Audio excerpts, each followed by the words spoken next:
Hello guys, this is Jagannath Panda from JPD Spoken English, your communications and spoken English trainer welcomes you once again. So, my dear students, first of all, I want to deliver you one information that spoken English. So, it's a only spoken English. Don't think that English is very difficult. My dear friends and students, that this is the general concept that students think that actually tense is the most important factor. So that's why today I come with a beautiful thing, the tense. Oh, what is tense? आइए हम लोग इतने मजे से इस tense को पढ़ेंगे और टेंस को इतने आसान से हम उसको समझेंगे कि हमारे बोलचाल करने वाला जो इंग्लिश वो भी आसान हमको लगेगा। आसंतु आपण माने समस्ते मिसी पढ़िबा एवं टेंस को जानिबा एवं टेंस जानिया सहित आमे माने स्पोकन इंग्लिश से केमति आमे इंग्लिश कहि परिबा ता विषय रे मध्य धारणा हम पाई परिबा। आपण माने जानिछन्ती मो होची ओडिसा रो मो ओडिसा राज्य रो ढेंकानाल जिल्लार भुवन ब्लॉक मुर्दुआ ग्राम तेणुक आपण मैंने समस्ते मोर ओडियार भाई भौणी माने एवं भारत वर्षर भाई भौणी माने समस्त मुझे स्वागत जनाऊँगी। आसन समस्ते शिखा आम समस्ते भाई भौणी समस्त संपर्क भितर रही आगो केमती ना वसुधैव कुटुंबक संपर्क आम शिखा जो मैंने शिखी पारना सुंदर प्लेटफॉर्म। सो आप लोग जैसे जानते हैं कि हिंदी हमारा राष्ट्रभाषा है, तो इसलिए हम लोग को हिंदी समझना चाहिए। तो हिंदी के साथ साथ कभी कभी मैं उड़िया में बोलूंगा, तीन भाषा के साथ हम इसको सीखेंगे। चले, व्हाट इज टेंस? तो टेंस का मतलब क्या होता है? इसको मतलब होता है काल। तो क्या है काल? मतलब जो बोलते हैं ना समय, समय का जो पाबंदी होता है। तो क्या होता है टेंस का डेफिनेशन? चलिए समझ लेते हैं। क्योंकि हम लोग को जीरो से जेनिथ तक जाना है, जीरो से जेनिथ तक सफर करने के लिए जो जरूरत होता है उसको हमको जाना है और हमें सक्सेस भी पाना है।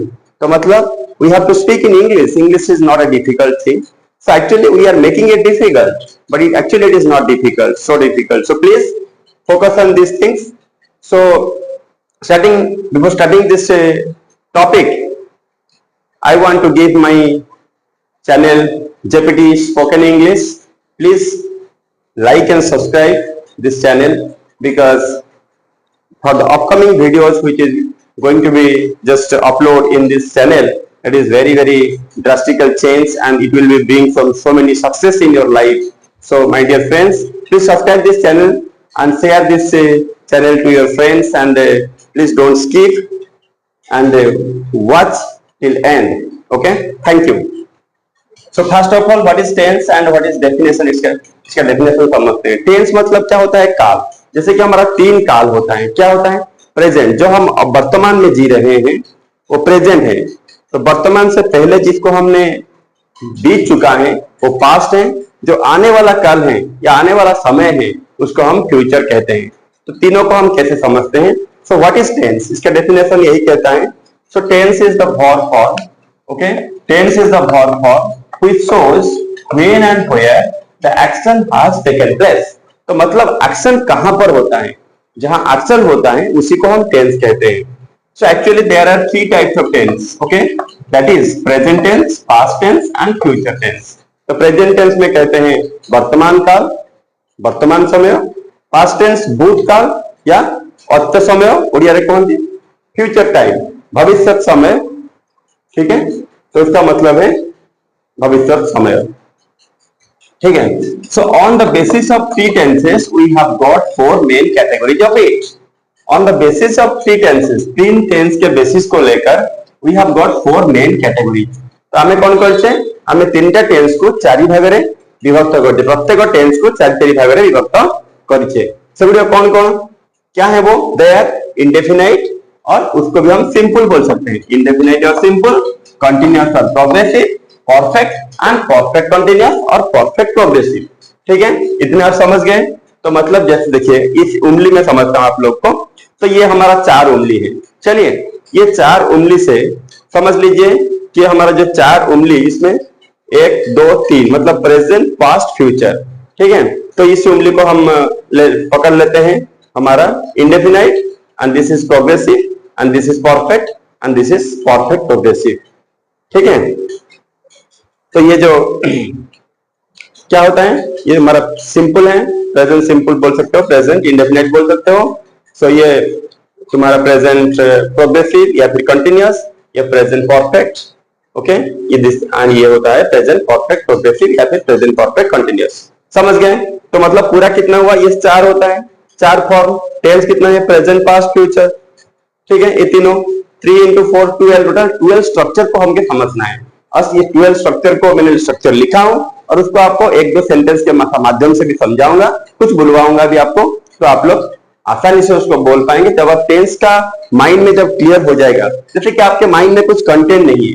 बहुत सारे लोग बोलते हैं कि इंग्लिश आप बोलिए बोलिए, तो इंग्लिश कैसे बोलेंगे? How can you speak English if you have no knowledge in English, you have no idea in English, then how can you deliver that? This is the main problem actually students stop there. So my dear students, so don't feel nervous because English is not a difficult task, it's a very easy language. Okay, as I say, it's a very easy language because suppose what you have to focus on that, what is the structure pattern and how can you speak, just thinking, just think and try to speak. When you have some idea, then you can speak. If anyone just able to capture tense, after capturing the tense, he or she able to 50-60% he can speak in English. Okay, it's not a difficult task. So let's come to affirmative structure example. This is the affirmative or positive sentences. Okay, so here short form I have written S is subject and O is your object. Okay, you know what is subject and object, my dear friends? What is subject and object? Just like and I play. So here I play means I is your subject and play is your verb. I play cricket. Okay, this is your object. Okay, got it? इसे ओडिया में कहते हैं कर्ता कर्म क्रिया, ठीक है। हिंदी में इसे कहते हैं कर्ता कर्म क्रिया। तो समझ गए सब्जेक्ट क्या है, ऑब्जेक्ट क्या है, समझ गए? चलो, तो S for subject and O for object. So first present indefinite. Okay, what is present indefinite? Let's understand. इसका स्ट्रक्चर यही होता है, सब्जेक्ट प्लस वर्ब 1 और वर्ब 5 प्लस ऑब्जेक्ट, ठीक है। जैसे कि हम पिछले वीडियो में हमने कैटेगराइज किए हैं वर्ब का, जो 5 स्ट्रक्चर हमने कैटेगराइज किए थे, जैसे कि आपको याद कर देता हूँ, भी verb 1, verb 2, verb 3, verb 4, verb 5 and verb 6, इसके कैटेगराइज हम किए थे ऐसे। चलो एक प्ले वर्ब लेते हैं, ठीक है। तो ये हुआ वर्ब 1 का हमारा play, then played and then also played, then verb 4 this is playing and the verb 5 is plays, S लग जाता है, और verb 6 is your to play. Okay, तो यहाँ पर जब वर्ब 5 है तो मतलब प्लेज, एस लगता है, इसलिए हमने लिखा है वर्ब 1 और वर्ब 5 प्लस ऑब्जेक्ट।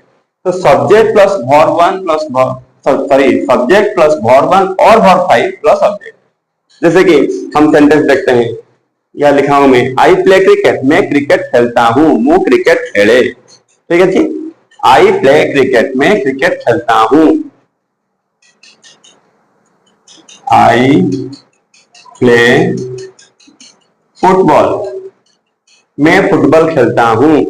मतलब जो प्रेजेंट इंडेफिनिट हम कहते हैं, वो मतलब जो हमारा हैबिचुअल एक्शन को समझता है। मतलब हैबिचुअल एक्शन मतलब जो हम रोज करते हैं, जैसे कि मैं स्कूल जाता हूं, आई गो टू स्कूल, मैं क्रिकेट खेलता हूं, आई प्ले क्रिकेट, मैं रोज नाचता हूं, I dance every day. Just like ऐसे कुछ जो सब काम रोज करते हैं, जो काम सबुदिन आम करिथाउ, सेही काम साधारणतः हमर प्रेजेंट सिंपल रे हमें व्यक्त करिथाउ। Okay, I play football, I play cricket, I play tennis, I play chess. Okay, ऐसे हम बोल देंगे। तो अगर हम लगेंगे D5 लगाएंगे तो ही हो जाएगा, ही प्लेस क्रिकेट, मतलब क्या है, वो क्रिकेट खेलता है, ही प्लेस क्रिकेट। तो यहाँ पर कहां पर हमारा एस लगता है, जैसे कि हमारा देखिए वर्ब 1 और वर्ब 5 का, ये वर्ब 1 और ये हमारा वर्ब 5, ये स्ट्रक्चर कहां कहां पर लगता है, आई पे लगता है, वी पे लगता है, यू पे लगता है और दे। ये इस यहाँ पर आई वी यू दे, यहाँ पर वर्ब 1 आ जाता है। वर्ब 5 कहां लगता है, वर्ब 5 आपका ही सी इट नेम, ठीक है। तो जब ही आएगा, सी आएगा, ईट आएगा, नेम आएगा, यहाँ पर वर्ब 5 आ जाएगा। Ram Hari Sita whatever may be we take the name, वहां पर वर्ब 5 एसीएस आ जाता है। ठीक है। So I play football, he plays cricket. वो क्रिकेट खेलती हैं, she plays cricket. Okay, next चलिए पास्ट इंडेफिनिट को हम समझते हैं। बस ज्यादा कुछ तकलीफ नहीं है। पास्ट इंडेफिनिट में क्या है, वो सब्जेक्ट आएगा। सब में तो सब्जेक्ट आ जाता है पहले। ठीक है, सब्जेक्ट आ जाता है, सब्जेक्ट के बाद वर्ब टू। जैसे कि वर्ब टू यहाँ पर प्लेड, प्ले का हो क्या हुआ था, प्लेड हो गया था। तो मैं क्रिकेट खेला। ठीक है, मैं क्रिकेट खेलता हूं, मैं क्रिकेट खेला, मैं क्रिकेट खेली। So that I played cricket. Okay, I played cricket, या ऑब्जेक्ट तुम फुटबॉल भी लिख सकते हो, नो प्रॉब्लम। ठीक है, आई प्लेड क्रिकेट और फुटबॉल। ओके, तो ऐसे ही उसके बाद फ्यूचर इंडेफिनिट को देखते हैं। ये भी बहुत आसान है। सब्जेक्ट के पास विल लगता है। ठीक है, ऑकेजनली हम क्या करते हैं, आई के पास साल लगाते हैं, लेकिन हम तो विल सब में लगा सकते हैं। जिसमें भी चाहेंगे हम विल लगा सकते हैं, एनी सब्जेक्ट के पास। ओके, तो any subject we can use will. जेको सब्जेक्ट पाखरे हम विल लगे परिबा, सो दैट एठी मु लिखिछि subject plus will plus verb one plus object. ध्यान दियंतु पिला माने। सो एठी मु लिखुछि सेटा को, मु क्रिकेट खेलिबी। ओके, मैं क्रिकेट खेलूंगा। Okay, so what is this, I will play cricket, I will play cricket. ऐसे हम अगर बात करेंगे, एक सेंटेंस एक बनाएंगे। पहले आई play cricket, I played cricket, I will play cricket. ठीक है,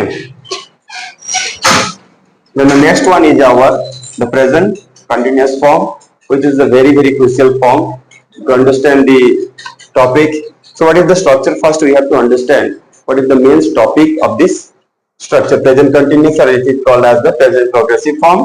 So this is your subject, then our helping verb. These are the helping verbs we are using.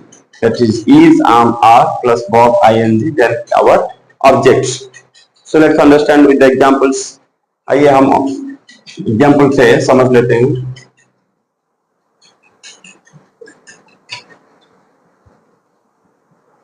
I am playing cricket. Okay. He is going to market. So I am playing cricket and he is going to market. There are two sentences I have written. So what are these two sentences indicate? Means something is going on now. Okay, something, whatever the work is going on now, that work is progress, that is called progressive, and the work is continuing, that is called continuous. So this is the very easiest things, continuous and progressive. You can understand from its name. मतलब जो काम अभी चल रहा है, मैं cricket खेल रहा हूँ, मैं दौड़ रहा हूँ, मैं जा रहा हूँ, मु क्रिकेट खेलु अच्छी, मु दौड़ू अच्छी, मु गाऊ अच्छी, मु बजाऊ अच्छी, मु नाचु अच्छी, सेमन नाचु अछंती, ये सब जिनस आको जो ऊ अच्छी, ऊ अछंती। ठीक है, हिंदी में अगर बोलेंगे तो मैं कर रहा हूँ, मैं ये कर रहा हूँ, खेल रहा हूँ, नाच रहा हूँ, गा रहा हूँ। तो इसमें क्या हमको समझ में आता है, I am playing cricket, subject I आ गया, उसके बाद आई के पास एम लगता है, प्ले वर्ब का ING form, then cricket is your object, he के पास इज लगता है, he is going to market, they are playing outside. Okay, just like this. उसके बाद हम पास्ट को देखेंगे तो आई एम प्लेइंग क्रिकेट मतलब मैं क्रिकेट खेल रहा हूं, तो मैं क्रिकेट खेल रहा था, मु क्रिकेट खेलुथिली। What it will be, so it will be I was playing cricket. वो क्रिकेट खेल रहे थे, वो लोग क्रिकेट खेल रहे थे, they were playing cricket. Okay, they were playing cricket, वो क्रिकेट खेल रहे थे। ठीक है, समझ में आ गया, आप सब लोग को समझ में आ गया। Okay, get it, thank you. तो इसलिए मजे से सीखिए। अगला वाला हमारा फ्यूचर कंटिन्यूअस है, उसमें स्ट्रक्चर देखिए, subject plus will be plus verb ING plus object. ठीक है, उसको नोट के अपने नोट में लिखिए, उसको प्रैक्टिस कीजिए और उसको वीडियो को पॉज करके देखिए बार बार और समझने की कोशिश कीजिए। एक दो सेंटेंस मैंने लिखा हूं, आप इसमें 10-15 सेंटेंस खुद बोलने की कोशिश कीजिए, then you will see how it will be easy for you. ये बहुत आसान हो जाएगा। कोशिश करने से ही होता है। तो इसलिए हिंदी में कहावत होता है ना, करत करत अभ्यास जड़मत हुई सुजान। ठीक है, और इंग्लिश में कहते हैं प्रैक्टिस मेक्स मैन परफेक्ट। तो अगर आप प्रैक्टिस करेंगे तो फिर आप परफेक्ट बन पाएंगे। इसको आप लोग को जनरल जो आइडिया होता है हम उसको दे देते हैं स्ट्रक्चर के माध्यम से। आप लोग अच्छे से इसको मजे से सीखिए, समझिए। ठीक है, कोशिश करिए, अपने बोलचाल में यूज करिए। मैं मार्केट जा रहा हूँ, I am going to market. मैं कॉलेज जा रहा हूँ, I am going to college. Okay, मैं कल 10 बजे भुवनेश्वर जा रहा था। I was going to Bhubaneswar at 10 AM yesterday। Okay, तो मतलब ऐसे ही हम बातचीत में इस्तेमाल कर सकते हैं। ओके, फ्यूचर कंटिन्यूअस में हम देखेंगे subject plus will be plus verb ING plus object. चलिए, तो हम I will be playing cricket, मतलब मैं क्रिकेट, जैसे कि यहां पर मैं क्रिकेट खेल रहा हूं, मैं क्रिकेट खेल रहा था, मैं क्रिकेट खेलूंगा। ओके, माने ओडिया में अगर देखेंगे तो मैं क्रिकेट मु क्रिकेट खेलुची, मु क्रिकेट खेलुतिली, मु क्रिकेट खेलुतिबी। मैं क्रिकेट खेल रहा होगा, मैं क्रिकेट खेल रहा होगा। मैं कल 10 बजे क्रिकेट खेल रहा होगा। I will be playing cricket at 10 AM tomorrow. Okay, okay. I will be playing cricket at 4 PM tomorrow. ठीक है, तो मतलब ऐसे भी हम इस्तेमाल कर सकते हैं। तो once again I am telling you that my dear viewers, please focus on your brain and don't compare yourself to others. There are so many people, they are thinking that yes, English is very difficult, we can't speak, but I am just frankly telling English is not very difficult. It's an easy task and it's very simple. Whenever you just focus in your mind that yes, I can speak in English, then nobody can stop you. Okay, so my dear students, so and as I am from Odisha, I love English, so I am trying my level best to speak in English, and as far as possible I will try to speak something in Hindi and as well as in Odia. So everything, so you just focus on that, because everything I have written in a very simple manner, structural way. I just written, just please focus on that and just try to write it down and just note it and just try to remember and try to speak, because this is a spoken English class, so without speaking you can't improve yourself. So please try to speak. Okay, so then next we will go to present perfect. Perfect means what? Perfect मतलब जो काम खत्म हो चुका है। ठीक है, अभी अभी जो काम खत्म हो चुका है, जो कामटा वर्तमान सुधा सरी जाइए ताको हमें परफेक्ट कहिबा। जेमति कि प्रेजेंट परफेक्ट में हम देखेंगे स्ट्रक्चर आता है subject plus has have plus verb three plus object. चलो इसको हम देखते हैं, जैसे कि क्रिकेट खेल को लेकर हम लिखे थे। सो मैं क्रिकेट खेल चुका हूं। ठीक है, मैं क्रिकेट खेल चुका था और मैं क्रिकेट खेल चुका होगा। तो माने मु क्रिकेट खेली छी, मु क्रिकेट खेली थीली, मु क्रिकेट खेली थीबी। ओके, चलिए, so I have played cricket. Got it my dear friends? इधर क्या हुआ, आई के पास हैव लगा और वर्ब का थर्ड फॉर्म हो गया।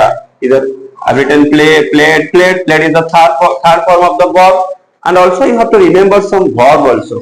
कुछ verb को भी तुमको याद रखना है, कारण यदि verb तुम मैंने मन रखियो ताले तुमको बहुत कष्ट होई परिबो। तुमको सत्य किछि verb भी मन रखियो पड़िबो। ओके, सो बहुत हल्का रे करंतु, बहुत इजी रे करंतु, बहुत मजा रे सिखंतु, किछि टेंशन नाही, बहुत आराम से एकदम पूरा मन को स्थिर रखी रोड जगह बस जांतु, आ पूरा ईयर लगेई देखंतु, सुनंतु आ बढ़िया से सिखंतु। Okay, So I have played cricket. I have played cricket मतलब मैं क्रिकेट खेल चुका हूं। Okay,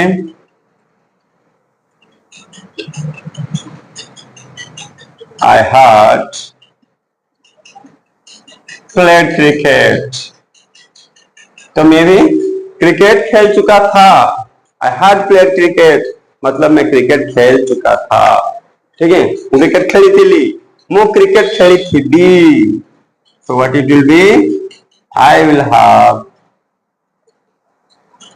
played cricket. I will have played cricket. Okay? समझ गए? तो चलिए अब हम लास्ट सेंटेंस को समझते हैं। प्रेजेंट, पास्ट और फ्यूचर का परफेक्ट कंटिन्यूअस है, ठीक है। तो इसको आसान याद रखने के लिए भी आसान होता है, जैसे कि हम इंडेफिनाइट, कंटिन्यूअस, उसके बाद परफेक्ट, उसके बाद तो परफेक्ट और कंटिन्यूअस को मिला के परफेक्ट कंटिन्यूअस होता है। जैसे कि क्या होता है इसमें स्ट्रक्चर देखिए, सब्जेक्ट, उसके बाद हाज आर हाफ, उसमें बीन लगता है, हैव बीन और हैज बीन, वर्ब का आईएनजी फॉर्म ऑब्जेक्ट, और इसमें दो चीज होता है, सिंस और फॉर लगता है, और टाइम। तो सिंस फॉर, जैसे कि ओडिया में समझ लेते हैं पहले।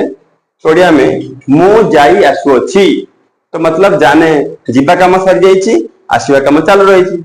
मु जाई आसुअछि, I have been going. Okay, so what it is?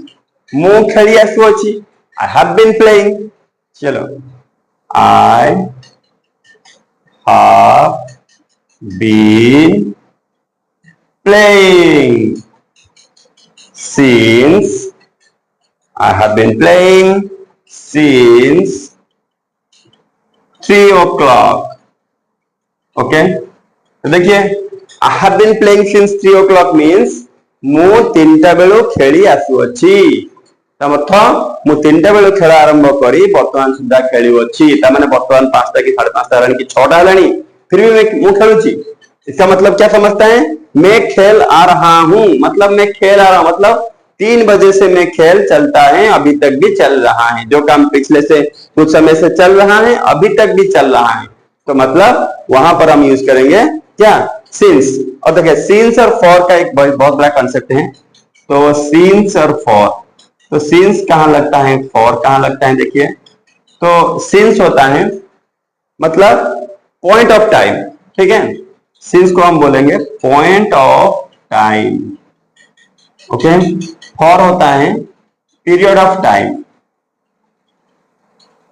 Okay, point of time means what is निर्दिष्ट समय। Okay, so point of time हम नहीं परिबा, जेंति कि morning, okay, evening, 3 o'clock, okay, yesterday, tomorrow, sorry yesterday, last day, ऐसे वाला point of time.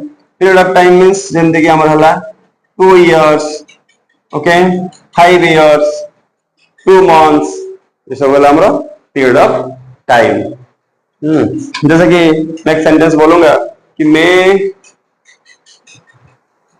I have been living for 10 years. Okay, otherwise I will speak I have been teaching English since 2014. I have been teaching since 2014. Okay, otherwise I have been teaching for 12 years, for 11 years. Okay, no problem. So समझ में आ गया? I have been playing since 3 o'clock and I have been playing for, इसे को हम कैसे कर सकते हैं? for लगा के I have been playing for 3 hours. 3 hours. Okay, चलिए पास में होगा तो कुछ नहीं, बस हार्ड लग जाएगा। I had been playing, वही सिंस और फॉर वाला स्ट्रक्चर है, सिंस 3 o'clock और फॉर 3 hours। ओके, फ्यूचर में होगा तो मैं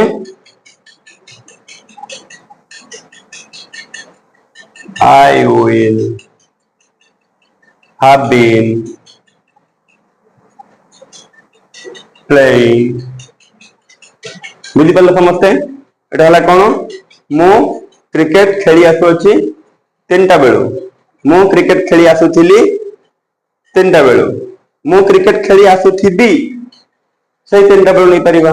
ओके, मैं क्रिकेट खेल आ रहा होगा, I will have been playing cricket since 3 o'clock। चलिए समझ में आ गया? तो मेरे हिसाब से ये जो बोलचाल का इंग्लिश आप समझ लिए। टेंस अगर आपका क्लियर हो गया तो देखिए इसको मजे से हम अगर बोलेंगे तो कैसे बोलेंगे? जैसे कि मैं भात खाता हूं, ठीक है, मैं भात खाता हूं, I eat rice। मैं भात खाया, I ate rice।